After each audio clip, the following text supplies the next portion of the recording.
Let's get some reaction to de Ruyter's resignation. I'm joined now by energy analyst Chris Yelland. Chris, thank you so much for joining us. I suppose my question really is, why now? Because Andre de Ruyter has been the focus of public scrutiny and criticism for a very long time. Well, I must say, I think it is to be expected now, because without a single public word of support from the President, the Finance Minister, the DPE Minister and the Eskom Board Chairman, after the attack by Minister Mantashe accusing de Ruyter of treason, I would expect nothing different except that de Ruyter should actually resign in disgust. And I think that's exactly what he has done. Is this good or bad for Eskom? Well, I think it comes at the very worst of times, because right now, as we speak, we are in the midst of the very longest stretch of the very worst load shedding in the history of South Africa.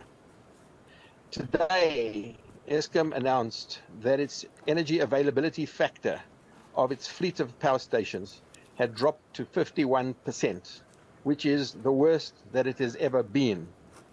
And to try and change drivers in the midst of this crisis is putting both Eskom and South Africa at massive risk, especially as it comes at the same time when the Chief Operating Officer of Eskom, Mr. Jan Oberholzer, and reportedly the Chief Financial Officer of Eskom, Mr. Caleb Kassim, will also be resigning shortly.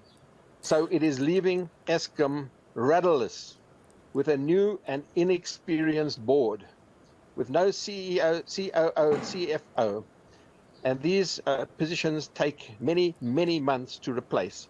So it's leaving Eskom rudderless at the very worst of times. So I think this poses massive risks for South Africa and Eskom. Just let's probe into what you've just told us, because we're aware that Jan Oberholzer, the COO, is due to go on retirement in April next year.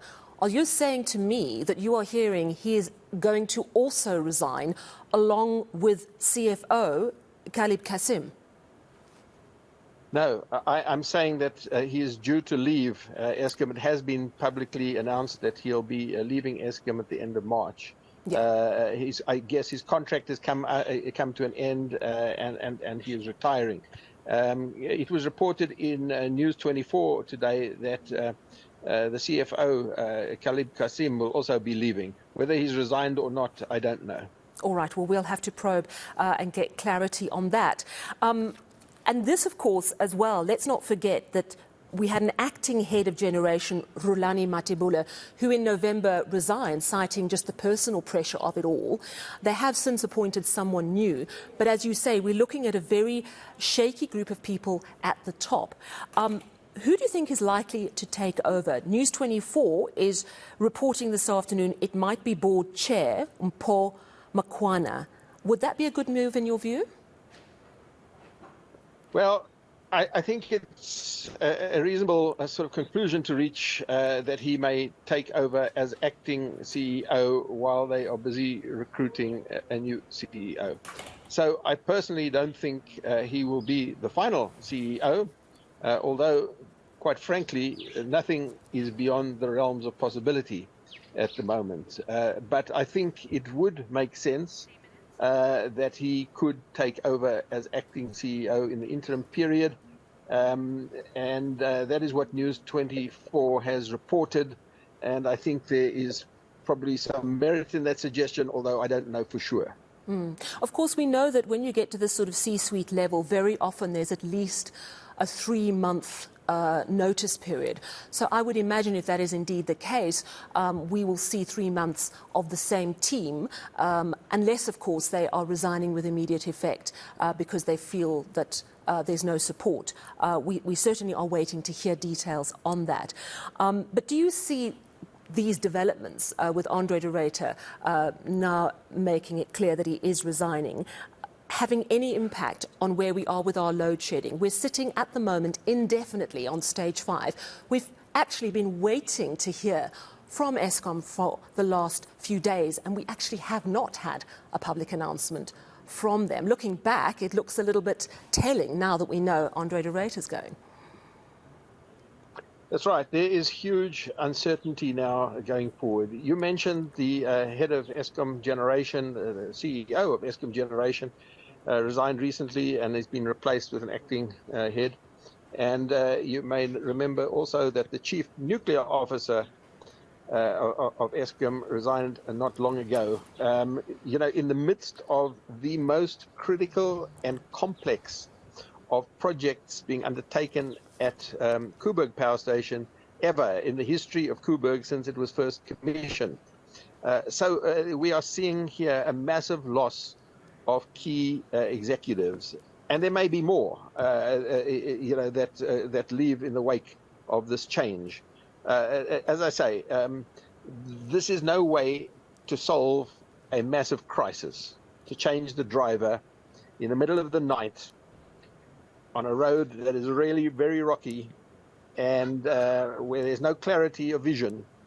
To have a rudderless Eskom at this time poses massive risks to South Africa. Right now, Koeberg is in the midst of this most complex project ever undertaken.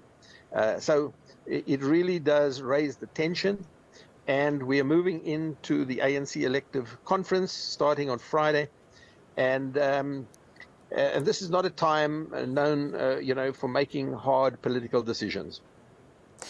Speaking of the politics, we started by mentioning the harsh words, particularly from the Energy Minister, Gwede Mantashe, that he had for Eskom, saying that what's going on at Eskom is worse than state capture, load shedding is worse than state capture, and also saying it's tantamount to treason because it's undermining the country to such an extent. It's well known that Eskom and Gwede Mantashe are at loggerheads. Do you see this as a direct outcome of political infighting? Do you think that this is directly related to the politicians who are meant to oversee and guide the work of parastatals not doing their jobs properly? Well, let me say that I don't believe that Minister Mantashe's comments were any mistake at all. They were made knowingly and deliberately with the intention of trying to get Mr. de Ruyter to resign. And that is what has happened. In the absence of support, of any kind of public support from, you know, from politicians, from the president downwards, through to the chairman of the Eskom board, I think de Ruyter had no option to resign. I think that was what Gwede Mantashe's intention was. I think even perhaps Minister Pravin Gordhan, that was perhaps his intention by not coming out in support. And it seems to me somewhat of a cowardly way of removing a CEO. You know, why not just do what you have to do if you want to get a person to, if you want a person to resign, fire the person, but to go about it in this way of actually forcing a resignation by calling a person a traitor to South Africa, I think is scurrilous. Thank you so much for speaking to us this evening. Much appreciated. Chris Yelland, energy analyst, speaking to us there. And of course,